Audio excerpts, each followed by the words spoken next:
Hello बच्चों, so let's read this question. The question says the letter T in T lymphocytes refers to. So basically इस question के अंदर हमें बताना है जो हमारा ये टी लिम्फोसाइट्स है इसके अंदर जो ये लेटर टी है वो किस चीज़ को डोनेट करता है. हमारे पास यहाँ पर 4 ऑप्शंस है and we have to pick the most appropriate answer. So let's begin our discussion with the key concept. Key concept में हम जिस चीज़ के बारे में बात करेंगे that is about the T lymphocytes के बारे में. So let's begin our discussion on T lymphocytes. So what are T lymphocyte? T lymphocyte are particular type of lymphocyte that are produced by thymus gland. So ये कौन इनको produce कर रहा है? These are produced by thymus gland. Thymus gland.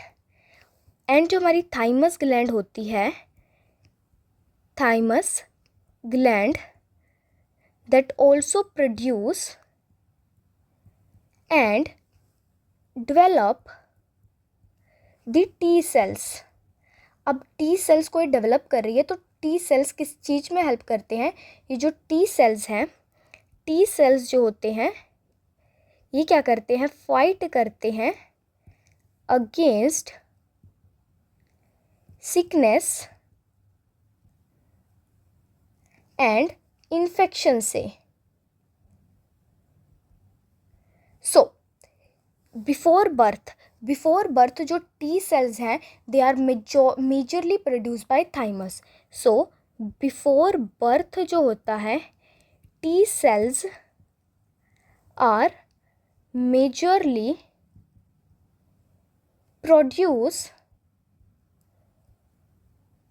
Bye thymus. हमारी जो thymus gland है वही जो है मेजर टी सेल्स को प्रोड्यूस करती है. देयरफॉर इस वजह से जो हमारे टी लिम्फोसाइट्स हैं इसमें जो टी है दैट्स रेफर द थाइमस, उस जो किस चीज़ को डोनेट करता है? Thymus. Because of this reasons जो हमारा टी है in the T lymphocyte that donate the thymus gland और the thymus. So here's the key concept. According to key concept, let's back to our question. So question में हमें यही बताना था कि टी लिम्फोसाइट्स के अंदर जो हमारा टी है ये किस चीज़ को डोनेट करता है. So let's see our options. So option A says thyroid. So no, it is not donating the thyroid. Option B says thymus. So yes, this is what that we have discussed in our key concept as well.